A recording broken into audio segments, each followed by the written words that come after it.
ओम। सत्यार्थ प्रकाश की कक्षा में आप सभी का स्वागत है। प्रथम समुल्लास हम लोगों का जो है शुरू किया हुआ है। प्रथम समुल्लास में मैंने आकार के अंदर 3 नाम आते हैं, विराट, अग्नि, विश्व, वो मैं पढ़ा चुका हूँ। उसके बाद में आता है उकार।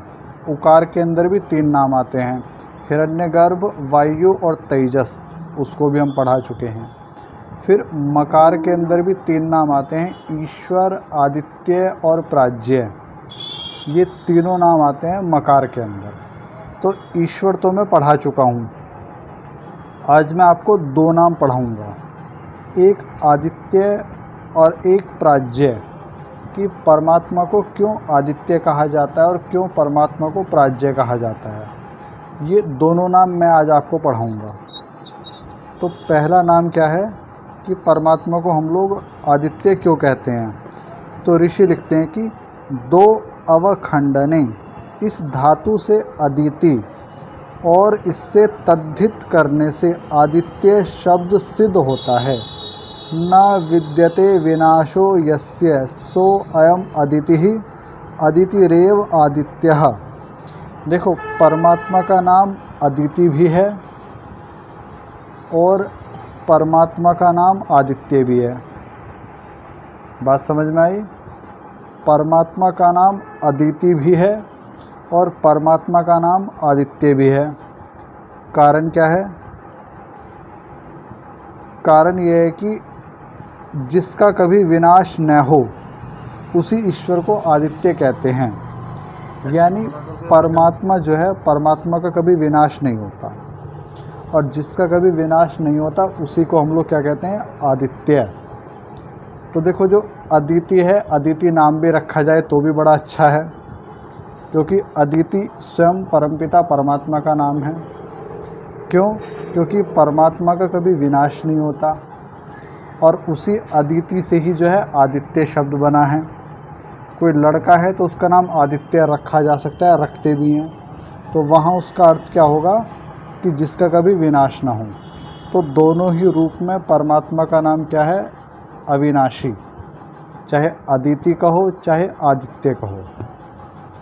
तो आपको समझ में आ गया होगा कि परमात्मा को आदित्य क्यों कहा जाता है। अब अगला नाम परमात्मा का जो है वो है प्राज्ञ। तो लिखते हैं कि ज्ञा अवबोधने, प्रपूर्वक इस धातु से प्रज्ञ और इससे तद्धित करने से प्राज्ञ शब्द सिद्ध होता है। यह प्रकृष्टतया चरा अचरस्य जगतो व्यवहारम जानाति स प्रज्ञः प्रज्ञ एव प्राज्ञः। जो निर्भ्रांत ज्ञानयुक्त सब चराचर जगत के व्यवहार को यथावत जानता है, इससे ईश्वर का नाम प्राज्ञ है। देखो, परमात्मा को प्राज्ञ क्यों कहा गया है? पहले एक शब्द होता है ज्ञ। ज्ञ का अर्थ होता है जानना। और जो ज्ञ के आगे हम लोग लगा देते हैं प्र, तो प्र का अर्थ होता है प्रकृष्ट रूपेण जानना, यानी अच्छे से जानना। तो जितना भी चर है और जितना भी अचर है, चाहे चलने वाली चीज़ हो चाहे रुकी हुई चीज़ हो, परमात्मा उन सभी को बहुत अच्छे प्रकार से जानता है। और वो अच्छे प्रकार से कैसे जानता है? निर्भ्रांत रूप से। यानी परमात्मा के ज्ञान में किसी प्रकार की कोई भ्रांति नहीं है। इसे यदि एक उदाहरण से समझा जाए तो आप सबके जीवन में कभी ना कभी ऐसे हुआ होगा, सबके में ना हुआ हो लेकिन मेरे में तो देखो हुआ है। कई बार हमने रस्सी को सांप मान लिया, जब प्रकाश हुआ तब पता चला कि ये तो रस्सी थी और हम लोग इसको सांप माने बैठे थे। तो ये क्या है? भ्रम। परमात्मा के ज्ञान में कोई भी भ्रम नहीं है। कुछ लोग ऐसे होते हैं, जैसे मैं एक पुराना आपको उदाहरण देता हूँ, पंडित लेखराम जी का। पंडित लेखराम जी की हत्या करी गई। हत्या करने वाला क्या था? वो पंडित जी के पास में आया, उसने कहा पंडित जी देखो मैं बहक गया था, लोगों के बहकावे में आके जो है मैं बिल्कुल ही बहक गया था और मैं चाहता हूँ कि मैं सनातन धर्म में वापस आ जाऊँ। मैं अपनी आर्य संस्कृति को स्वीकार कर लूँ और मैं चाहता हूँ कि मेरी शुद्धि आपके द्वारा हो।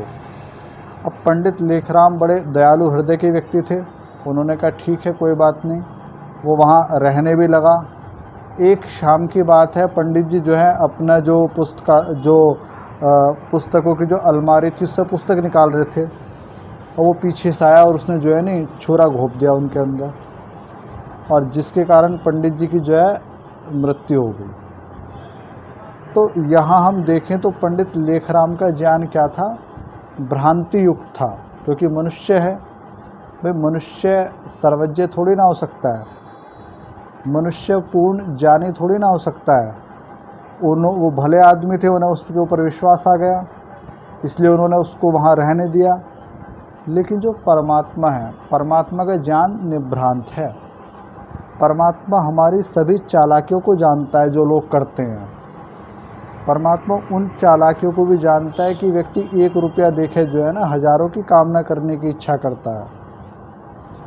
तुम शब्दों से क्या कह रहे हो, तुम्हारे भीतर क्या चल रहा है, परमात्मा को पूरा ज्ञान है। कई बार हम लोग दिखावा करते हैं अच्छा बनने का, लेकिन दूसरा व्यक्ति तो शायद तुम्हारे इस दिखावे से जो है भ्रमित हो जाए, क्योंकि मनुष्य हो सकता है, लेकिन परमात्मा के सामने नहीं चलती ये सारी चीज़ें।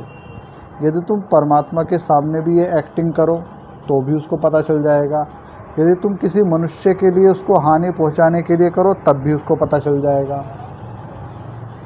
तो हमेशा इस चीज़ को ध्यान रखना है, हमेशा इस चीज़ को जो है ना ध्यान रखना है कि परमात्मा का ज्ञान क्या है? निर्भ्रांत ज्ञान है।